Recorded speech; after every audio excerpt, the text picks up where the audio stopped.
Welcome to Women Don't Do That, where we empower you with inspiration, knowledge, and skills to redefine your boundaries and unleash your potential. I'm Stephanie Minton, founder and CEO of Beacon North Strategies and your guide. Small town girl turned CEO while navigating career, motherhood, ADHD, and chronic migraines. Our conversations range from interviews with visionary women to solo episodes filled with actionable insights. We are your hub for turning what ifs into let's go. Are you ready to redefine your possible? Let's get started.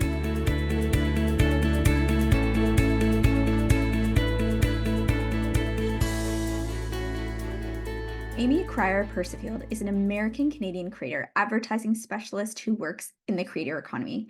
She recently went viral on TikTok for her content about Canada and the US. In this episode, we talk about moving from the US to Canada, exploring cultural differences, stereotypes, women's experiences, maternity leaves, and the evolving relationship between our two countries.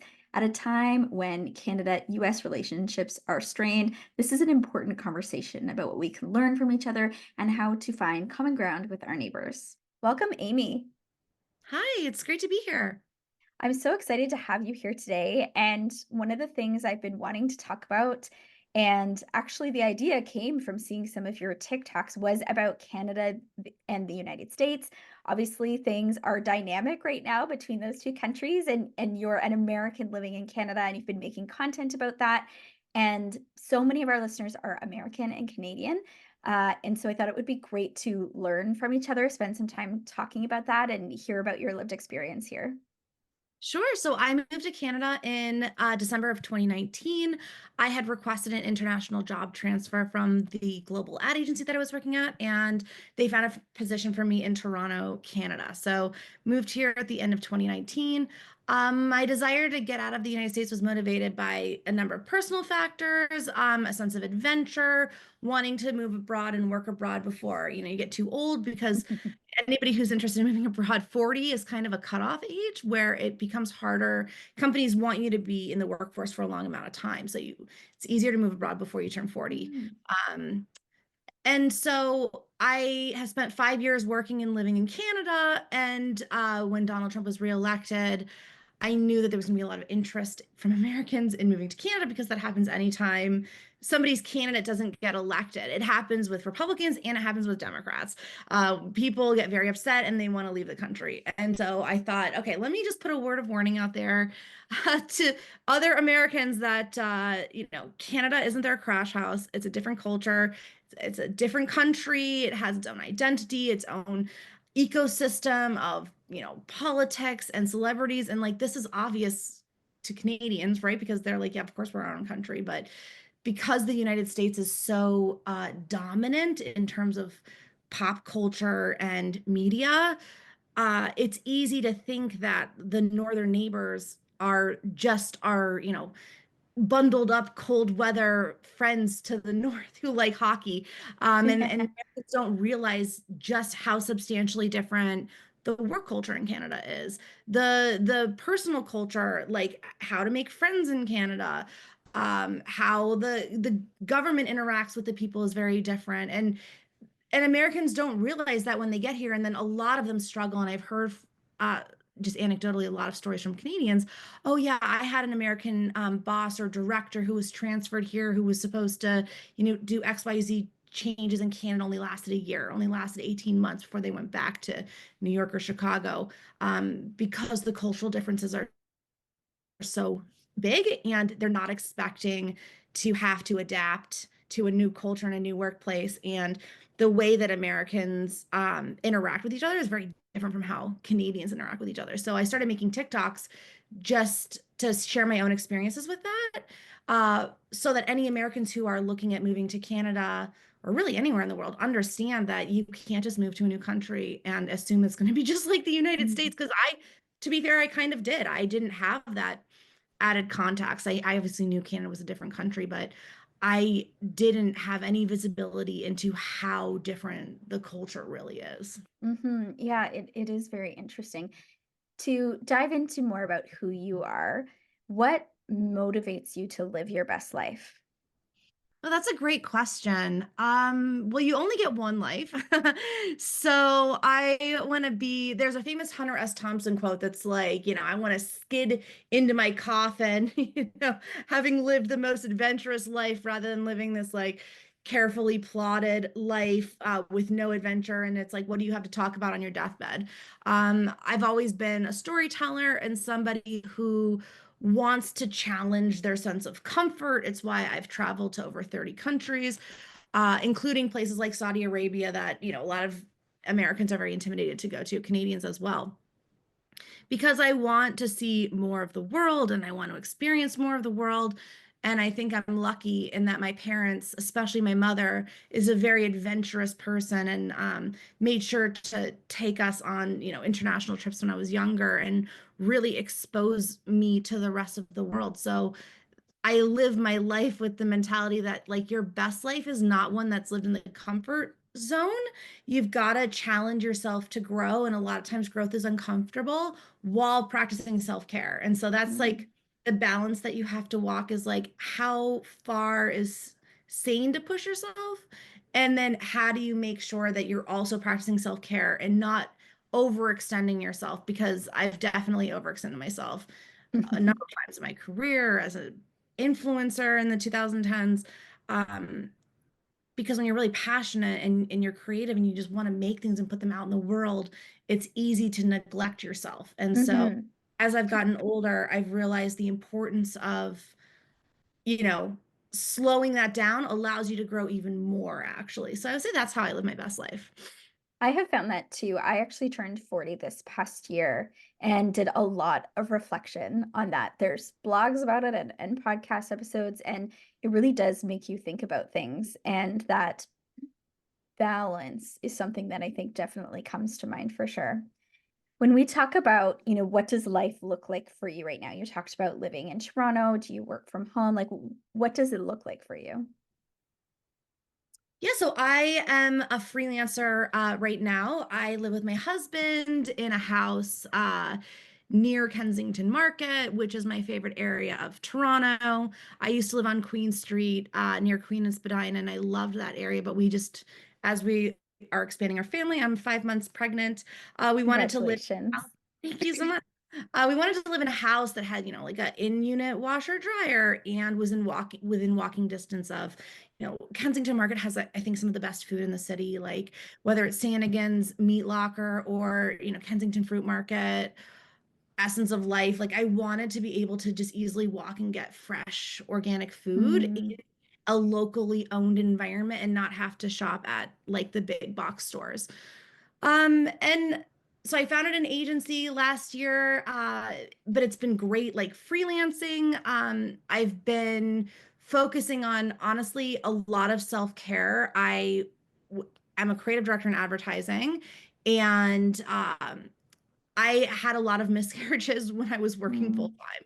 And they always tell you it's not stress related, but I will tell you when I slowed down, in early fall of last year, um, just decided to take a step back from the business that I was building and focus more on my health and self-care. I got pregnant with the baby that has like made it the farthest now. And so I know they say that stress doesn't affect your fertility or cause miscarriages, but in my case, I'm a little skeptical. So I've been enjoying taking on freelance work that interests me and just really practicing self-care and being slow, which is, again, for anybody who knows me personally in my day-to-day life, it was always a point of pride at my previous job that I had to fly mm, to New Jersey on day trips, getting up at 4 a.m., getting on that 5:50 flight out of O'Hare, working in New Jersey all day at a big CPG headquarters, flying back on the 760 or the 759, getting up at 9 a.m., doing it all the next morning. Like I love to work. And I realized that that lifestyle was incompatible with mm, goal of becoming a mother. And I think one of the reasons I talk about my pregnancy on TikTok is because I don't see a lot of other influencers who are, I don't know that I would consider myself a stay-at-home mom yet, but who are not like trad wife, arch mm, conservative, like traditional family values type of people when I think liberals or queer people or creative people have the same interest in starting families and being family focused as well. But there's like a taboo almost, I feel like, in talking about the fact that, like, yeah, maybe in order to get pregnant, you do have to take a step back from your career. Like maybe Right. it's okay to take a couple years off from like high pressure jobs to take care of a newborn. And that's one of the things I loved about Canadian culture, which is why my husband and I were looking at getting out of the United States to eventually build our family, because mat leave is so cruel. I use the word Yes. cruel in the United States. The maximum that you'll get is 3 months, unless your company is generous and has decided on their own to provide you with more. The US government, it says it is unpaid though. So again, any compensation that you get during those 12 weeks off is up to your employer. And if you're Right. part-time, you don't really qualify for that at all. So there's lots of American women who go back to work a week, 2 weeks Yeah. after giving birth. Sometimes I wonder, do Americans know about, and I mean, of course, you're speaking from your own experience, but the systems that exist in other countries? They do. But there's a strange, I think brainwashing is the is too big of a word. There is a sense of pride that is bred into Americans of all stripes from a very young age that goes back to the founding of the country. And they call it the Protestant work ethic. It's not really, it's not a religious thing anymore, but Mhm. it does have a religious like significance in American culture, which is to work. That Right. work in and of itself is valuable and um, I don't, divine isn't really the right word either, but that it's like a virtue in itself. Mhm.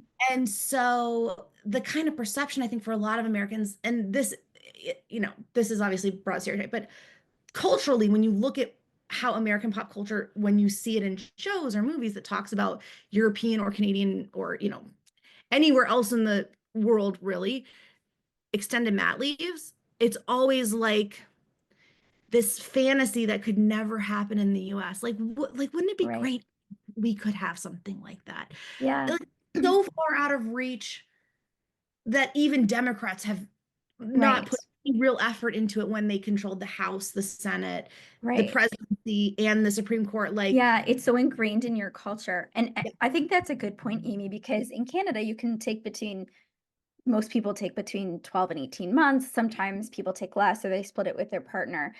But it's so ingrained in our culture that even people who are workaholics, I would say I am, or who love work and love their jobs, still value mat leave and are still able to grow in their careers. Sometimes, there can be some challenges with careers and pregnancy and stuff, depending on your experience. But for most people, it's a pretty good experience. They have to give you your job back legally at the same level it was before.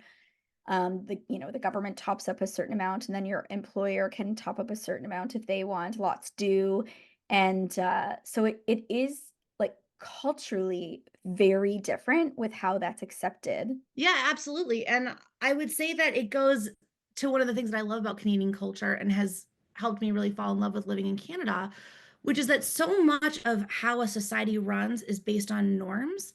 Mm, Like, yes, the law in Canada says, you have to give your job back at the end of, your mat leave.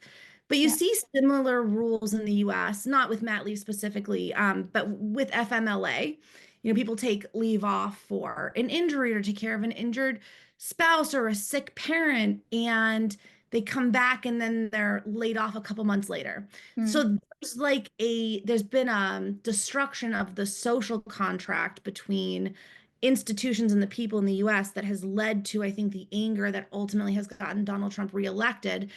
It's not so much that he's the bad guy, like obviously not great. It's more symptomatic of a breakdown in norms and caring for each other. Because what I found working in Canadian workplaces is that everybody embraces and really believes in, and this is from a leadership point of view, the institutions like mat leave. Like, I've never heard of Canadians, and I'm not saying this doesn't happen, but I've never heard of Canadian employers, pulling a fast one on a pregnant woman who's come back to work and like oh, now you're suddenly laid off because actually we retrained somebody else in the last year, and so you can come Yeah. back in a couple months and then we'll lay you off. Well, and if it does happen, you end up in court here And they're much more or publicly shamed in the news. We're good at that too. yeah, and they're much more friendly to the worker in the courts in Canada than they are to the US. Like, Right. US court system is geared towards capital. It's why there's a lot of leeway in things like charging people with crimes, sentencing, because when upper middle class white people are charged with a crime, they tend to get probation, or, it's dismissed. It's, oh, they're such an upstanding member of the community. This was a mistake.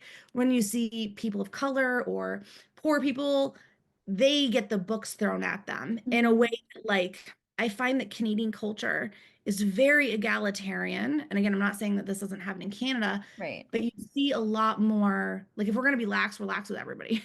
Like, if Right. we're going to have universal health care, there's no jumping the line. Like, if you Mm, want to jump the line, you can go to America and you can pay out of pocket if you want to see mm, somebody ahead of right. somebody else because it's triaged based on need. So I think the cultures are just very different. And I find that in Canada, the social contract is much more in place where people are seen as people Right. and not as like in energy inputs into a machine to produce parts and widgets. And it's like, oh, this widget isn't working well, let's get rid of it and put another one in there. Whereas I Right. find Canadians are much more about like the human, like, is everything okay? Like, how can we Yeah. help the person? Yeah. Very interesting. When you first moved here, what stood out to you the most when you first arrived? And that can be good things or bad things. Definitely the lack of debates or like confrontational conversations in the workplace around Hmm. work product. So the US is a very time-centered, time is money culture, and it's very common in the United States to have meetings where everybody gives feedback at the same time on work product, and then the work is consolidated.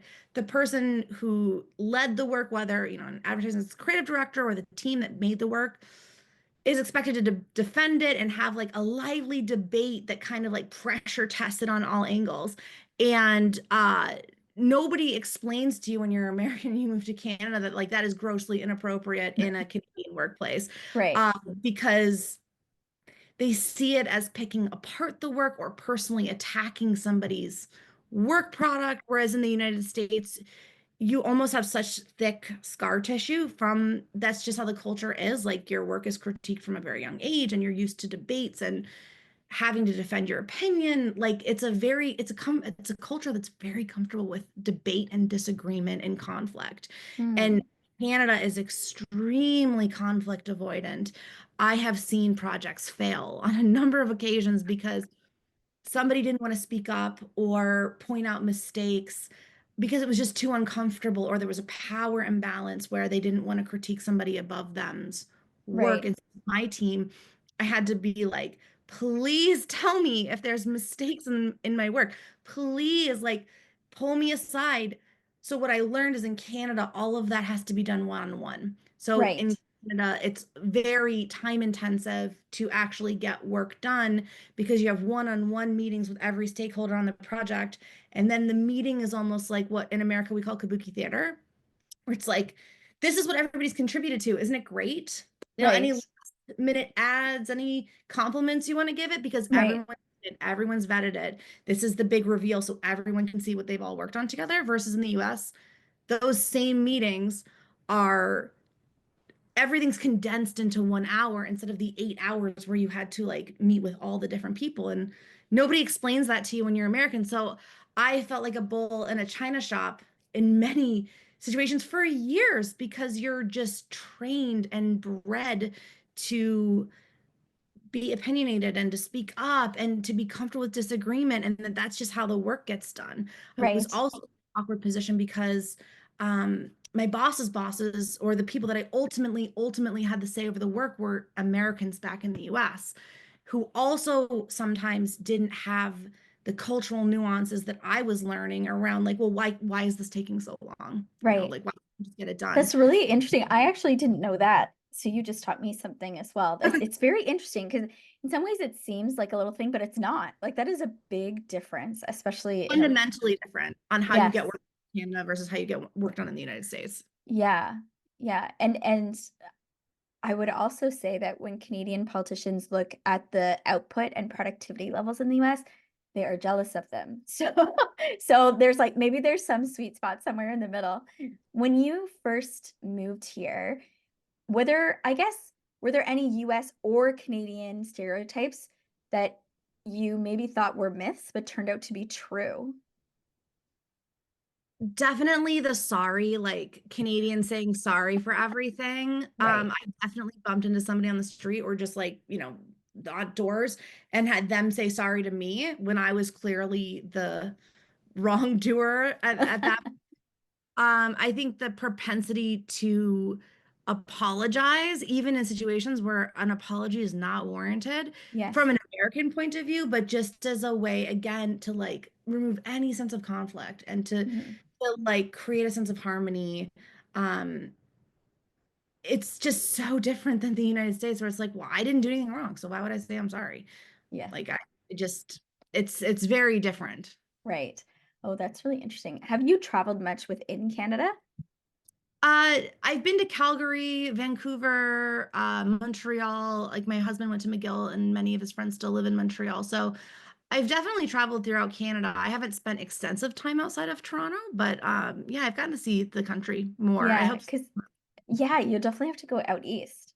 I was lucky when I was little, we drove most of it. Like we drove to Vancouver and we drove to the tip of Newfoundland and to Nova Scotia and all these places from I lived outside of Ottawa, but it's also interesting because there can be different cultural dynamics from different provinces.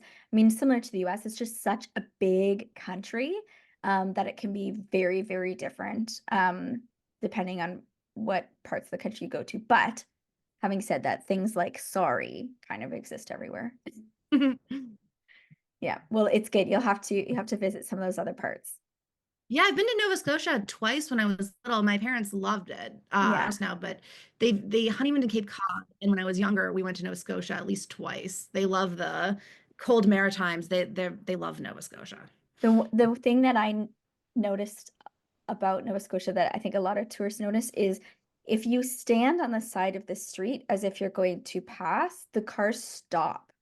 Like even on like a four-lane road, like they just stop. There's no Wow. stop sign, there's no crosswalk.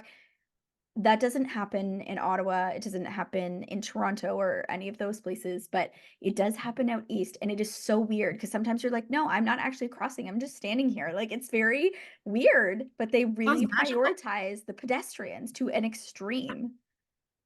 It sounds like a wonderful place to live. Yeah, it's very, very interesting. One of the things I wanted to unpack, and we've done some of it, is like some of those cultural differences that you noticed. You talked about some of them, and you talked about that video, and it also made me think about. I made a video on TikTok too about Canadians and me in particular, maybe not wanting to be a 51st state because I like being Canadian. And it had 175,000 views and Congrats. lots of comments. And a lot of Americans were angry at me.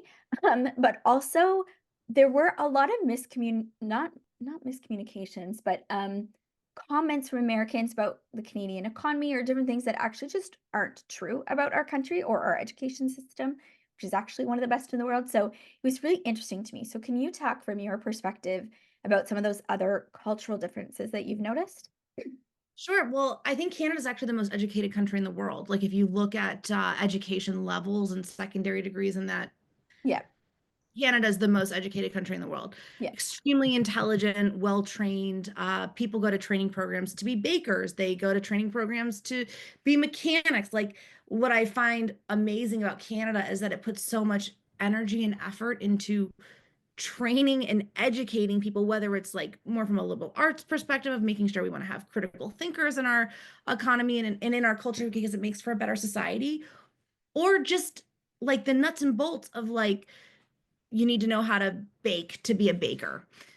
Whereas I think in the US, they have the same types of programs, but a lot of people learn their work on the job Right. because just economic pressure makes it such that people can't take the time necessarily to invest in themselves, and education is unaffordable for a lot Hmm. of Americans, whereas in Canada it's extremely affordable. I know Hmm. from Canadians' perspective it's less so than it used to be, but coming Hmm. from the United States where everybody expects to graduate with six figures in student loan debt, Right. Canadian education is very affordable. Yeah, and I just want to add to that quickly for Americans who might not know, like Canada's system is much more like Canadians believe that every Canadian should have the opportunity to go to university and that there's supports in that system that will help Canadians that struggle. So you will end up with people that in other countries maybe can't jump into different classes in terms of their finances, right? Or that will get master's degrees that come from a place of poverty. And so I think that's part of why we end up having that high level of education is because it is accessible and it still is an excellent system. Well, it's been very interesting to be an American living in Canada because all the things you're taught about America are actually truer in Canada. For example, um, equality and justice for all, as part of the Pledge of Allegiance. That actually is true in Canada, where the systems are set up with universal healthcare, with accessible university educations, where Canadians really believe like if you are a Canadian, you really should have the same opportunity to make it as anyone else. And the United States used to be that way in the 50s, Mm, 60s, and 70s. And if you look at like the election of Reagan and deregulation and privatization, um, and lack of investment in social services, like that's when it the class system in the US started to get more and more ossified. And because those trends compound over time, now it's very difficult to go to university unless you take on an enormous amount of debt or get one of the few people who gets a great scholarship. And mhm. so I feel like the media is not invested in telling people the truth about what life is like outside of the United States because people would Yeah. actually be very upset if You know they knew what, Amy? It's life. really interesting you say that because one of the comments I got repeatedly was about that Canada isn't free. We don't have freedom here. And I was like, what are you talking about? Like, and anything that somebody could say to me about like our education or freedom or our government, I was like, you know what? In every era or our healthcare, none of it's perfect, but it's still really good. And so I found it, yeah, it was very interesting to me to be getting all of these comments. And again, like I'm sure Canada can be doing better, but like from a freedom perspective, we're doing very well. So I was just like, what? So interesting. I think, and I made a video about this. Americans are trained to see the founding of the United States and the Constitution itself as a religious document. And you'll Mm, see that even the way, like if you go back and you watch Trump's second inauguration, the way they talk about the founding fathers, one of the speakers, and everybody was praying around the founding fathers, like there is a jumbling and a enmeshment of religion and government in the US where like they say the First Amendment is enshrined. Okay, like right. its Second Amendment is an enshrined divine right from God that no one can take my guns away. So when you look at a country like Canada, if you're judging it based on my access to a machine gun, yes, Canada is a less free country. Mhm. But what I would challenge Americans to ask themselves is, do you want to live in a country where the measure of freedom is access to a machine gun, or do you want to Right. live in a country where freedom is measured as freedom to access healthcare without going bankrupt? Freedom to go to school safely, freedom to walk in public. The other thing I would say about that is it's a misunderstanding of the Canadian culture because most Canadians, I think, and this is all of our governments, whether it's been liberal or conservative federally, do this, uh, support hunters having guns but that everyday people don't have to have them. And no conservative or liberal has tried to change that, and certainly not to give access to machine guns. An everyday Canadian is not going to say, you might have some, but generally, that those laws that we have reflect our beliefs and our culture. So it's not right. Like the government is doing what we want them to do. Well, yeah, I mean, you have to look and seriously ask yourself, what is wrong with a culture that is so eager and quick to pass bipartisan bills to ban a social media app? Right. but cannot deal with the epidemic of school gun violence that it happens over 1 day a year. I think last year was the lowest it's been in decades. I think it was 370 school shootings. And so you have to ask yourself, what is it uniquely about a nation where schools are seen as gun targets? I would Mm, say that the fracturing of a sense of community, lack of mental health supports, the pressure to achieve, the extreme individualism that comes with being an American, that like your problems are yours and they're yours to solve on your own. Whereas I feel like in Canada, problems are social problems, especially, are seen as community problems because they affect us all. Like the homeless person having a schizophrenic episode at the end of my block, because I do live near Kensington Market, that affects everyone when that person can't get the care and the support that they need. And I'm thankful to live in a neighborhood that has a lot of homeless shelters, that has safe injection sites, that has access to community resources that serve the most yeah. vulnerable. And again, it's not perfect, but there is that desire to have those supports for sure. Was very interesting. Any other major cultural differences that stand out? Well, that probably is the major one, right? Treating the most vulnerable like they need help instead of punishment. So like Right. America has a very punitive culture. Like, okay, if you're having a schizophrenic episode, you should be arrested because you're disturbing the peace. Or if Right. you're homeless and addicted to drugs, you belong in prison because you're Yeah. breaking the law. Amy, that is such an interesting example because there actually was a man in Ottawa who was having a mental health episode that was shot and killed. And it was like an uproar about how the police should learn to better address situations like that from a mental health perspective, right? Right? Because they're more a danger to themselves a lot of the time, and there's safe ways to restrain people that don't involve deadly violence. And I think Americans live in a very trigger happy culture. I think gun Mm, police shootings has actually gone up recently in terms of Americans shot by police. And it's a culture again comfortable with violence, conflict, disagreement, and isolating problems onto the individual. Like if you're homeless, that's your fault. You made bad decisions at some point in your life. mm. The American dream says anybody can pull themselves up by their bootstraps, but they're missing the point that like the U.S. federal minimum wage hasn't gone up in over a decade. It's still $7.25 an hour. So how do you Seven live on that? dollars? $7.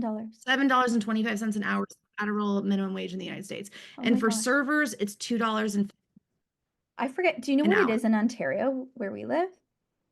It's definitely over 15. It has to be Oh over yeah, it's $15. I forget the exact number, but I just hired my daughter to work for me at my company, and the minimum wage is like 17 something an hour. So at Which 14, makes that's what I have to pay her. no, it's 725 in the US. Oh And my during gosh, the that's confirmation hearings this for see, that's Trump's, shocking to me. That's shocking. well, That's it should be shocking. shocking to Americans Right, too. right. Yeah, yeah. When we Yeah, when because we eggs cost $10 now. How are you going to buy eggs if you're making 725 an hour? yeah, yeah. Wow. When the Canadians look at the United States, I think some of the things that we enjoy are the tourism, right? Like going to places like Florida. My parents are oh, what do you call that? They like to go to Florida for the winter. Snowbirds. Snowbirds. Snowbirds. Yeah, they're snowbirds. And things like what you talked about, like the music and the movies and some of, that Hollywood stuff is uh we do have our own Canadian stuff, but we also like to enjoy some of those kinds of things. Are there any things that you miss about the US living in Canada? I definitely miss the cultures that I grew up around. So I grew up in Arkansas. My family moved there when I was 9. We're originally from Pennsylvania.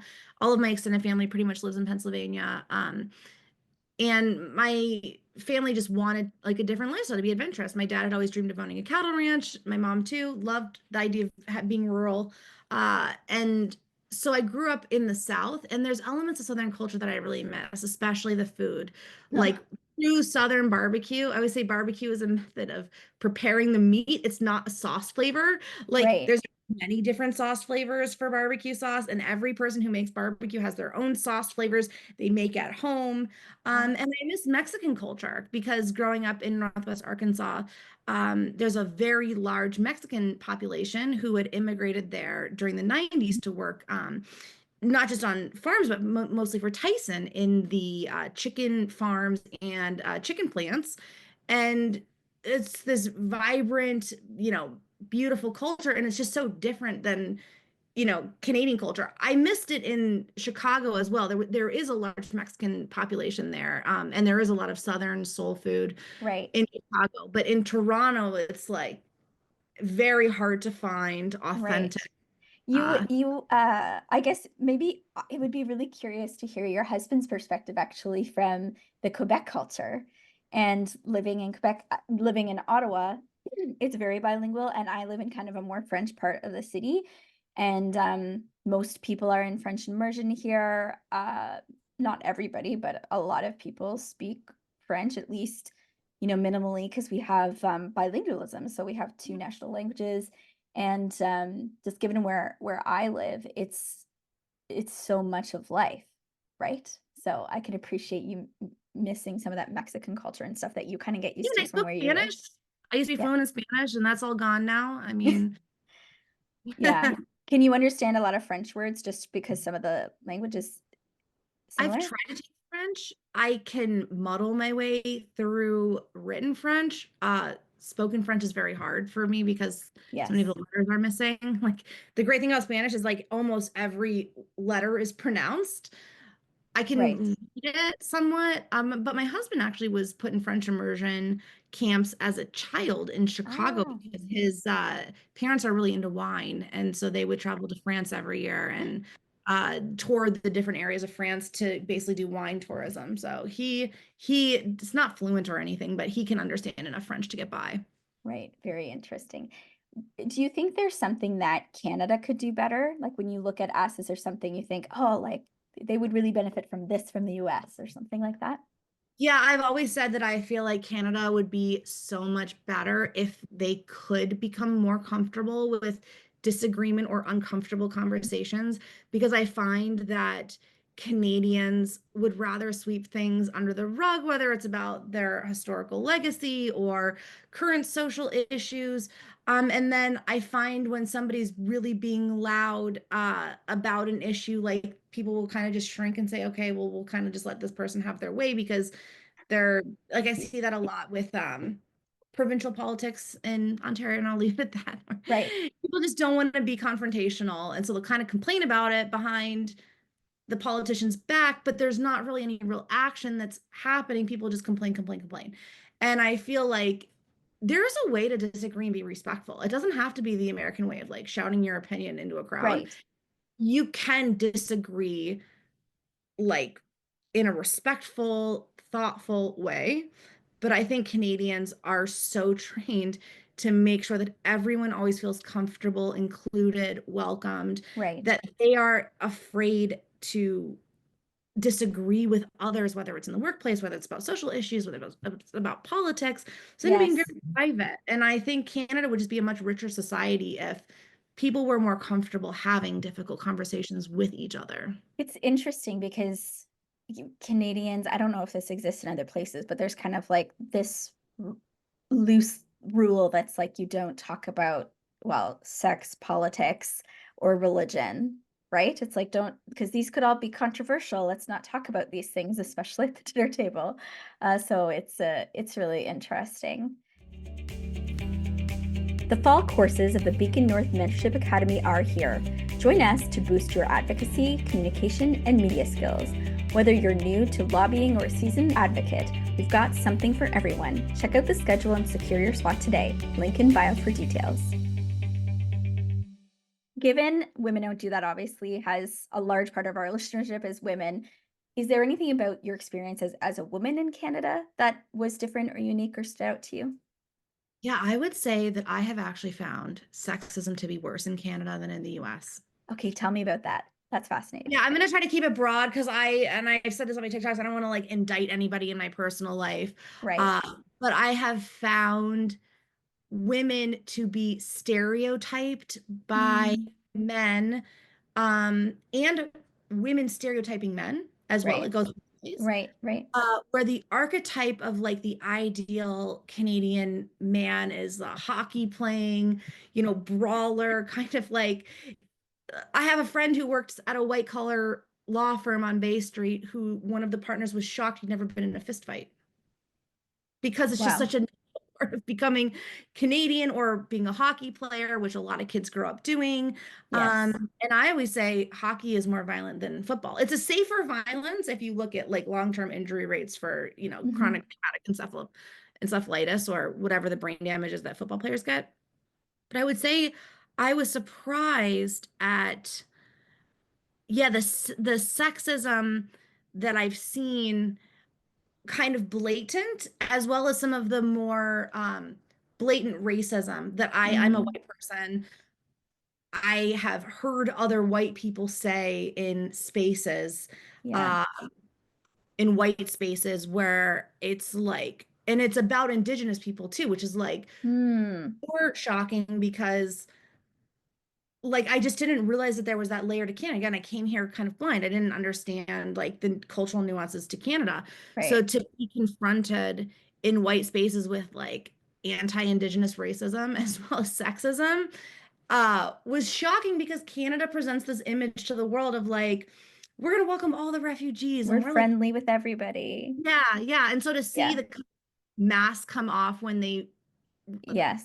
people think Americans are all conservative, so they'll talk a lot more openly in that way. Ah, Um, because you see like a lot of the MAGAs and Trump people, like especially with all this anti-DEI stuff, that's basically anti-female, anti-black, anti-veteran, anti-people of color. mm, They assume that you're going to agree with them. And it leads to very awkward conversations uh, when you're like charged with how do I navigate this as a white person? Like in a calm way, you have to confront the racism or the yeah. sex. But that shocked me because again, Yeah. like image Yeah. in my head is Yeah. this Oh, that's really interesting. and I also wonder, I have found in my career here, and again, it's my own lived experience, but that it really, the sexism, or old boys club, we call it sometimes in work culture here, um, has depended on, I think for a lot of people, where they work. And I'll say that because, so I work in lobbying, which and politics, which is a largely male-dominated industry. That's changing. And I've worked some places where that like sexism and stuff is like so rampant. And then I've worked still in that field, but let's say in an association or something that's more a sector that's more females. And it wasn't as bad. And so if your whole career you had worked there, you would say, oh, it's not so bad. And then if your whole career you had worked where I worked before, you'd be like, this is awful. So I have noticed that there is a differentiation depending on your sector a little bit too, which is very interesting. yeah, absolutely. And sexism exists in the United States as well, but the openness with which Hmm. people stereotype each other in Canada Interesting. was really surprising to me. And I've always wondered if the mat leave has part to do with it because it's like this Mm. perception you hire a woman in her 30s that she's going to be gone for a year or two, or she's going to be in and out of the workplace. And people just accept it as part of like, this is, you do want to be a society with human beings. Okay, you're going to have to let the people who make human beings take time off to make human beings. But the kind of embrace of like, women are supposed to be this way. I just find it more traditional at a mass culture level. Right. Obviously, it's true for everybody, but I find almost like, and this is coming through pop culture that I watch, Letterkenny and moms, that there's a lot of like pressure on Canadian women to be feminine, and Right. that a lot of pressure on Canadian men to be very masculine, Right. and in a way that I feel like the United States has actively fought back against because they're comfortable with disagreement and confrontation. That Hmm. like women aren't expected to wear makeup at work. Women aren't expected to be feminine and beautiful. Men aren't expected to be, hockey players and brawlers and lumberjacks. There's just there's this embrace, I think, of the Canadian archetype and I work in advertising, which is all about archetypes. So like when you want to show Canadians in an ad, what is the average Canadian male? Just the Right. average mass Canadian male, how does he see himself? How does the average Right. Canadian, you know, perceive themselves? And it's very gendered in a way that in the United States, um, conscious confrontational efforts have been made through DEI programs Right. to fight that type of stereotyping. Whereas, again, when I say how could Canada be better, it's not necessarily that, but having difficult conversations and confronting how do we want to reflect ourselves? And Right. maybe Canada doesn't need that level of confrontation. Right. I'm navigating that as well as like the way that I grew up is no better or no worse than how anybody else grew up. I just prefer not to live in the United States. I prefer to live in Canada. I find it Right. aligns with how I want to live my life. Right. So let's talk then about the fact that you're pregnant and you're experiencing that through the Canadian system. What has that been like, knowing what you do about life in the US? Well, it's such a relief because US has the worst maternal and infant mortality rate of any developed nation. So it's Mhm. definitely reassuring to be in a country that has very low maternal mortality and infant mortality rates. I have gotten excellent healthcare in Canada for the entire time that I've been here. I have some chronic health conditions that require just, medication and like, check-ins with doctors every so often. And I did get rostered at a clinic at the end of 2019 when I first moved here. Officially, I don't have a family doctor. Like, I don't have that OHIP piece of paper, but I have a doctor functionally they're walk-in clinics, but she follows me, so she's de facto my family doctor, which I think is the Mhm. Canadians right now. To an American, that makes no difference because they don't have the whole rostering system with the paperwork. You just see whatever doctor you want. Yeah. And so to me, it's no different than if I Right. had the paper signed or not.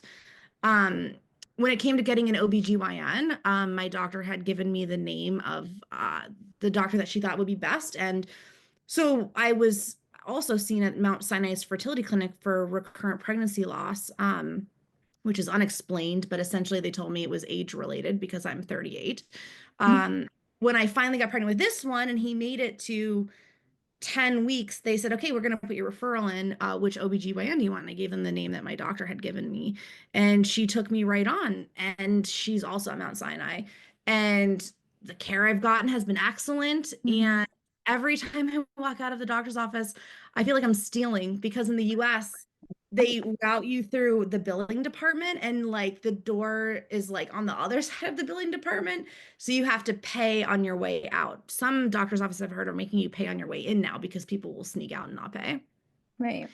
And I have nothing but glowing things to say about Canadian healthcare. I've shared my stories on my TikToks about Mhm. Mhm. whether it was appendicitis. I had to wait in a Chicago ER for 6 hours.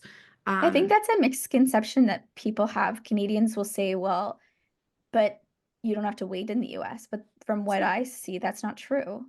I had to wait 9 months to see a hematologist when I was going to freeze my eggs because my dad has factor Leiden 5, which is a blood clotting disorder. So before they wanted to give me all the hormones, they wanted me to get all these expensive blood tests done that I had to pay $1,200 for out And of pocket. wait, which is making you older, even though they're like upset about that. Exactly. And I had to wait 9 months to see that hematologist because he was a specialty hematologist in Chicago who specialized in these hormonally related blood disorders that I don't have, thank God. But it took 9 months to get that diagnosis. So when I hear Canadians complain, well, I have to wait, 6 months to a year to see this specialist. Like if you're having a heart attack, you will be seen right Yes. away. Yes. If you're in And a car there is the accident, odd, like, tragic story that you hear where something happened that definitely seems not okay, or somebody passes away waiting for something, but those stories are still not the norm it yet. happens everywhere too. That definitely happens in the US as well, where Right, people that's true. Very much care. so. Yeah. Yeah. So I have great things to say about. I would just say like Canadians need to fight tooth and nail to protect their public healthcare system. Yeah. I think the whole Luigi Mangione story kind of quieted any noise I had in my own comments about championing privatization because when I would talk about my broken ankle costing me $7,000, which is because I broke my ankle at the end of 2016, had to pay the full deductible, which is 3,500. Then I had surgery in 2017, had to pay the full deductible again because your insurance resets at the beginning of the year. So it's Right. minimum 7,000. That's not including the copays and the physical therapy, the boot, all the stuff I needed to buy. Um, there would always be comments like, well, at least you got care right away. And, pro privatization, as soon as Luigi Mangione happened, it's like nobody on my comments is saying that Canada should privatize. So I think seeing the And anger can you that remind me, Amy, who that is? And for listeners might he not was know. the assassin, he's the alleged assassin of Yes. healthcare CEO. Yes, Uh, okay. and I think seeing Americans' reaction on the left and the right to Right. cheering for him, idolizing him, venerating him, has shown Canadians like, wow, if that's how the mass population of the US feels, you talk to any average American, they'll say, I understand totally why he did it. I don't support murder, but makes sense why he Right. did. Like, Wow. then Canadians, it's hard to then say, well, I want that system where Yes. Americans are cheering for murders. Wow. Yeah, something like that can really change the narrative. When we look at what's going on with Canada and the US right now, and with the new presidency and the comments about Canada being a 51st state and things at the border and all of these things, it's obviously a bit volatile. What are your reflections on our current relationship? Well, I think Canada is the good neighbor and America's the bad neighbor. Like if we You're were becoming a Canadian, Amy. well, if it's like, a street, right? And you've got Right. Canada on the top, like to the left, you got America in the middle, you've got, Mexico to the right. The Americans are really loud and obnoxious and kind of bullies coming on the yard of Canada and yelling at them, whereas I feel like Canadians are just really polite and quiet and they never make a disturbance. Less than 1% or probably 0.01% of all fentanyl that goes in the US comes to Canada. So this whole thing Yes. about it. And same with migration too. Like I think that's one of the biggest messages I would say to folks who think that Canada has done them wrong or something like that is to go and check your data from like official Yes. sources. Go look at the OECD, go look at the World Bank, go look at Statistics Canada. These are credible sources of information and make sure that what you're saying is actually true because some of the narrative that's out there is blatantly false. And nobody fact checks it anymore. Facebook stopped fact checking Yeah, the things. amount like in when I did that video, the amount of stuff that was in my feed that was just wrong, full on lies. I was like, what? And I know that's not everybody. That's not what I'm trying to say, but yeah, it's very disheartening. There's a lot of fake news. I hate to use that word, but they're spouted off. For example, even CNN kept saying that TikTok was a Chinese owned app. It's not. It's owned by institutional investors, and 20% of it is owned by the employees. It happens to be headquartered in Beijing, where they have to follow Chinese law. The US social media apps have had the same scandals of leaking data to the CIA, and it's just the world that we live in. And I think Mm, Americans are bombarded with messages all the time that because they don't have public health care, they don't have public services, there's it's called the drowned pool theory. I don't know if you've heard of this, but it's called the mm, drowned pool theory, which is when they integrated neighborhoods in the 60s and 70s in the United States to get rid of redlining and to get rid of segregation. What these white led city boards did was they would drain the pool. So they would drain the public pools, they would get rid of all the public services. Then a privatized, pool mm. would pop up where you had to pay $5 to swim in the public pool as a way to basically Uh, keep your color out. So that's the degradation of public resources in the US. It goes back to integration and it's rooted in racism and white supremacy. But nobody wants to have that conversation because it's uncomfortable. Even Americans don't want to have that conversation. right, And when you look at how Canada invests in its public services and every other major industrialized country, it's you need to have a narrative in the media for why. right. And so you can't really tell people the truth that like they're not the US government isn't investing in the people and the social fabric. It's investing in wars abroad and, giveaways to other countries and, they're making up this thing about like condoms in Gaza. Like there's all this misinformation to say like that is why you don't have public health care. That is why, because of all these other people outside who are trying to destroy America. And because Canada has such a large trade deficit with the US, it's because Canada supplies the vast majority of raw bulk materials for building, for, Mhm. mining. You have to have a story in place for why Americans are being denied the things that their neighbors to the north get. Right. And that to me is why Canada is being demonized because, Right. again, they look the same, but Canadians have more rights, have more support from the government, much stronger middle class. They're able to go to university, they're able to get healthcare without going bankrupt. You have to have a villain in that story. Mm. Otherwise, people will start to ask like these really uncomfortable questions. And so when I see this demonization of Canada as ripping off the US and it'd be so much better if we made them the 51st state, it's all rooted in externalizing Right. in problems that are like internal and fixable for the US, but it's too uncomfortable to point the finger at It's ourselves and say we need to fix this. It's all these other countries' faults. it's very interesting and very challenging and hard. Um, as uh, a neighbor, a now Canadian neighbor, Amy, is there Mhm. anything that you would want Canadians to know, like based on what's happening right now in the context as a American Canadian? What would you say? I would say the vast majority of Americans love Canadians and love Canada. The ones who are like, "Oh, I can't wait to make it the 51st state," like the really vocal MAGAs is a very small minority of Americans, and I've made a few videos on this. The anti-Americanism is so much stronger in Canada. Americans don't see Canadians as their enemy Mm, or look down on them in any way. They think of them as like, frankly, they're harmless neighbors to the north that are great hosts, and it's a great place to vacation and ski and camp and hunt and fish. And Americans love Canada. And if you ask yeah. any American about their trips to Canada, they'll tell you that they had a fantastic time.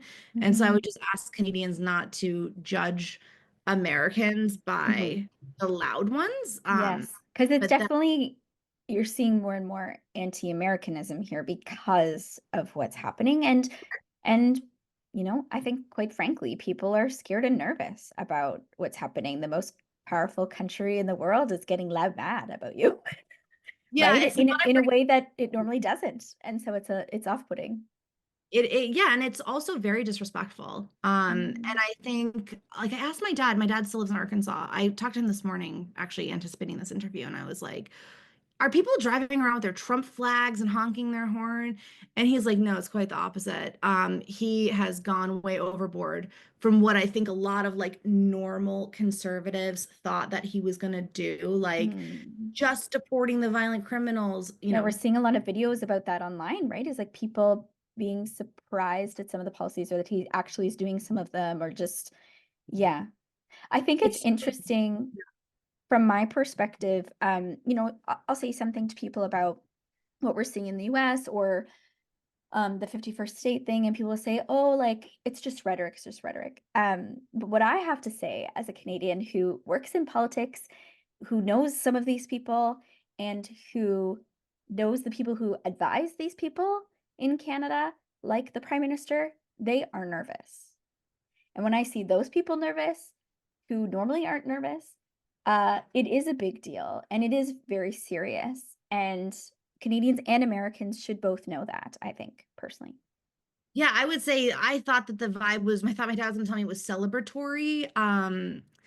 The main street that goes to the center of my hometown, Fayetteville, Arkansas, has been blocked by protesters daily protesting fascism. And they're not reporting this in the national news that there's like widespread active daily protests in Wow. small towns all across the United States saying, we don't want this. Um, I have heard anecdotally that there has been some regret. Because, for example, my dad was telling me about he runs a local trade association that helps small businesses, find customers. And like two of the businesses that he signed up a couple of years ago are run by Afghans who were resettled by the US government because they were translators or they were Mm, supporting US forces in some way, and so it wasn't safe for them yes. to stay. Yeah, we had that too. And it was very upsetting to them. They were talking to my dad the other day because when the funding got shut down, they shut down Canopy, or Canopy lost its funding, which is a refugee resettlement support like nonprofit that helped bring them here. And they both run small businesses. One does parking lot striping, so they paint the yellow stripes that goes in parking lots. And I forget what he said the other one does, but small, small businesses.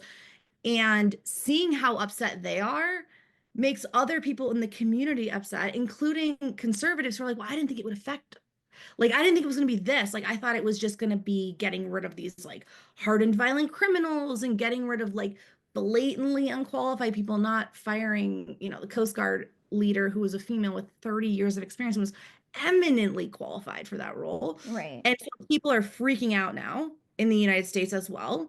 Um, because this is just the first 10 days. Like right, even the conservatives are like, oh my God, wait, this is too much. And those of us on right, the left, we tried to tell you, like, we tried to right. tell you that it was Ah, you just know, going to be like the price of yes. eggs. It's so much worse, and it's going to get so much worse. Um, Mm-mm. It's early days. I will say, as we probably should be wrapping up, but one of the things I find really interesting as a Canadian observer, I kind of mentioned this to you before the interview, is like the bipartisan situation in the US, right, with the two main political parties and what some of those dynamics create. Because from an outsider perspective, it just looks so divisional, right? It's like you're this or you're this, and we hate the other or whatever. And people don't really switch, right? It's like even if I don't like a certain president, like this is who I've always voted for. And in Canada, it's more fluid. There's multiple political parties. Sometimes people switch between them. And we're not perfect, obviously, but it's a very different system. And that combativeness on the political front of either or isn't as bad. And so that's something I've been really observing that really seems to divide your nation. There seems, again, from an outside perspective, a lot of hate around politics that we have some of in Canada, but it's not as bad. yeah, I've said for a long time that I feel like the US is in a cold civil war because of how the two parties don't really co-govern anymore. And when I keep seeing the premiers sitting around the round table talking about like Canada, I forget what the name of it is. It's like Canada First or One Canada. Like they have a catchphrase for it. Yeah. I don't know that I would ever see that in the US. Like Right. I Now, I again, have to say what the US has done has brought Canada more together because our premiers are not always good at that. But what is happening is forcing it more together. And you're you see seeing Bob this Canada Canoe pride. complimenting Doug Ford on his leadership, and you're like, what reality is this? Fathom, Bernie Sanders complimenting Greg Abbott, who's the governor of Texas, who famously bussed and flew all the migrants to Chicago and New York, creating the migrant crisis in America's biggest cities. I think that it goes back to like the breakdown of the social contract in the US, where laws aren't enough to hold a society together if it's about attacking each other, even if it's not always physical violence. Mhm. If it's about tearing the other people down, ultimately that's going to tear the country down and make the country weaker. And I think that's ultimately what you're going to see with the United States. Yes, it has the most powerful military on earth and it has nukes, but it's losing a substantial amount of soft power. And I think Right. what's going to happen is your best friend, or as I call ride or die, which is Canada, Yeah. are pushing them away. And when you see other countries are seeing that, and it's like, okay, if they're going to treat Canada like that, like Who treats Canada Canada like that? Also, if you want your uranium to build your nukes, you need to be nice to us because we're the ones that has that. and everyone else, like the cobalt from the Congo, like there's minerals. There is such a toxic individualism in the US, I Mhm. think, that because it's like I can do anything, America can do anything, doesn't need anybody else. Right. We're going to find just how weak you become How the when you're globalization, right? Like yeah. everything, global trade, like things are very different. We're running out of time, Amy, so maybe we'll jump into those rapid fire questions. Can Sure. you share a rule you've broken that turned out to be a great decision? That's a good question. Well, I guess I could say, as a very career-oriented woman, and my mother is also very career-oriented, and I grew up with amazing women in my family who have achieved so much. Uh, to consciously take a step back and say, I'm just gonna like focus on self-care and Mm, focus on having a healthy pregnancy and eating right and spending my time learning about nutrition and childcare and health and de-stressing. That is, it felt like breaking a rule to me because I had identified as a career woman from the vast majority of my adult life that, I was this high-powered ad executive creative director who was working on the world's biggest brands. And to then say, you know what, at this point in my life, I really want to focus on this baby and this pregnancy feels like breaking a rule. Like it feels I almost love so that. Little Women. Like, A oh, societal conservative women norm. do that. Like Right, they're the ones who stay at home and raise children and are family focused. And right. so I feel like I'm breaking rules by doing that. Yeah, I love that. Who's a woman who continually inspires you? Ooh, that's a great question as well. Um, I would say AOC. Like I Mm, love Alexandria Ocasio-Cortez. Like I feel like she speaks her mind in a very calm and methodical way. And she was reelected in a district that voted for Donald Trump, I believe. A lot of okay, her constituents voted for Donald Trump. They were split ballot, they called splitting the ballot. So you can check a right. box on US ballots. I don't know if it's like this in Canada, but you can check a box. It's like, I'm going to vote all Democrat. I'm going to vote all Republican.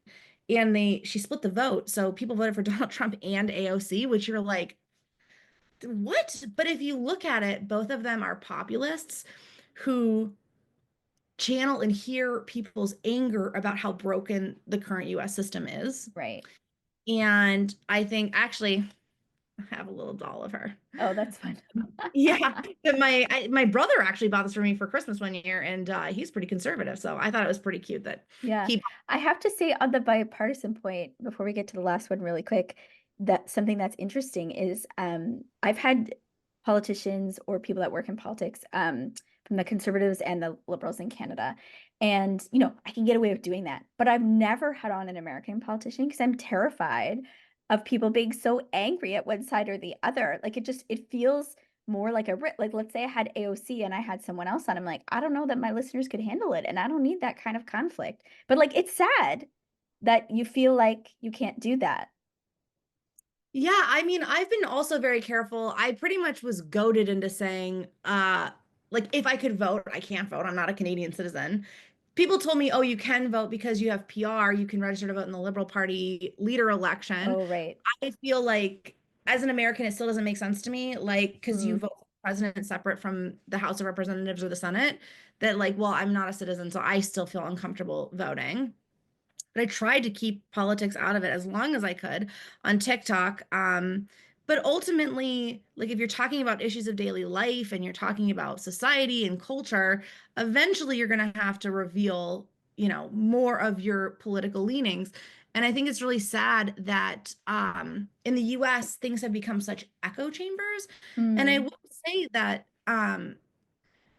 Joe Rogan offered to have Kamala Harris on his show, but she had to fly to him. There's this whole scandal of like, well, he should fly to her because she's the vice president. And it became like an ego battle and a power battle. mm, As a policy analyst or lobbyist, you might look at that and be like, that was the wrong calculus to make to, that was a large voter demographic, very influential podcaster. Instead of having it be an ego thing, maybe she could have flown to him. I don't know. Because Donald Trump was willing to fly to him, and so is Zuckerberg, and he's almost like a kingmaker in that sense. And I think that I would encourage you to have politicians on, because I think it's so important to have dialogue, like yes. so important. So something that I do on my TikTok is I approve almost every single comment. If it's not blatantly hateful or personally attacking another commenter or personally attacking me, I approve it Yes. because I find Canadian news doesn't allow comments. Like it doesn't allow Right. comments on YouTube. A lot of them have comments on Ah, TikTok. right. So there's not a lot of forums for Canadians to talk about politics or their Right, views in a respectful way. That's what I meant right. when I said they're not comfortable with disagreement. Like, how are the comments off on Yeah. CBC YouTube videos? Right, right. You Oh yeah, because discussing. the moment it gets controversial, they're like, nope.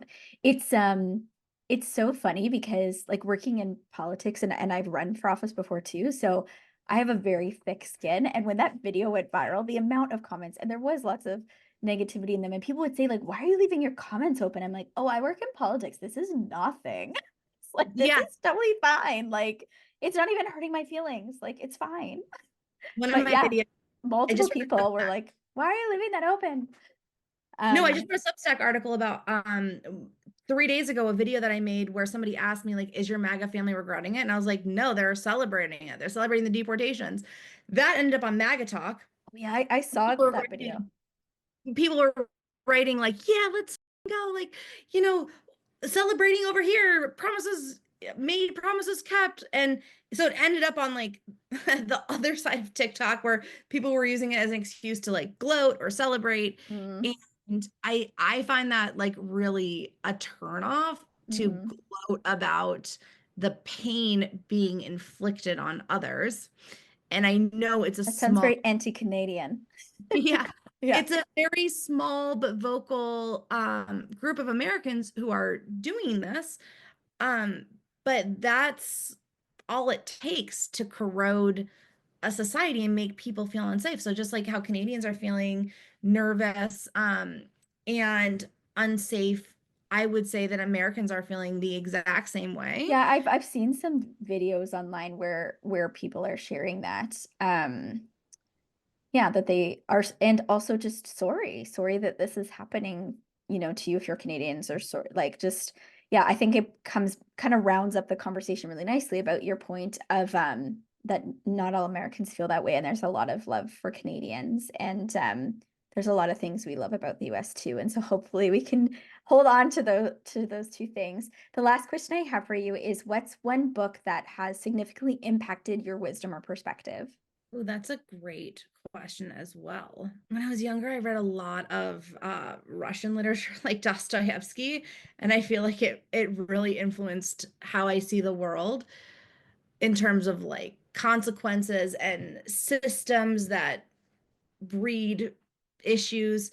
But I would say one book more than any other would probably be The Stranger by Albert Camus because I love existentialism and I feel like in a postmodern society like you have to do things for the virtue of themselves and I would say the essay that more than a book the essay that has influenced my life is The Myth of Sisyphus, which is an essay about how Sisyphus finds meaning in rolling the rock up the hill even though it rolls back down because that's his curse in Mm, hell is he's right. cursed to roll the boulder up a hill just to have it like roll back down. Yeah. And so you have to find meaning in the actions that you take on a daily basis to give you a sense of meaning in your life because so much of what we do is absurd. Like Yeah. so much of our daily life is artificially constructed. And so finding joy, because joy can be artificially constructed as well, is a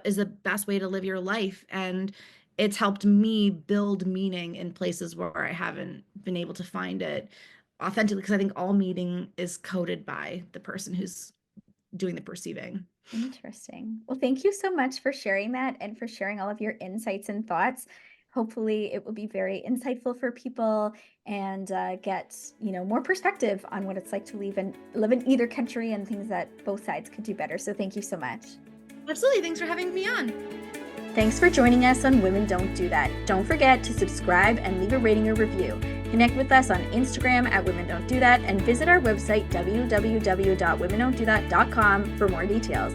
Join our Patreon to support our work. Find all of the links in the show notes. Remember, you have the power to transform your what ifs into let's go. Together, let's redefine your possible. Until next time. The opinions expressed by guests are their own and do not necessarily reflect the views of Women Don't Do That, Stephanie Mitten, or affiliated brands.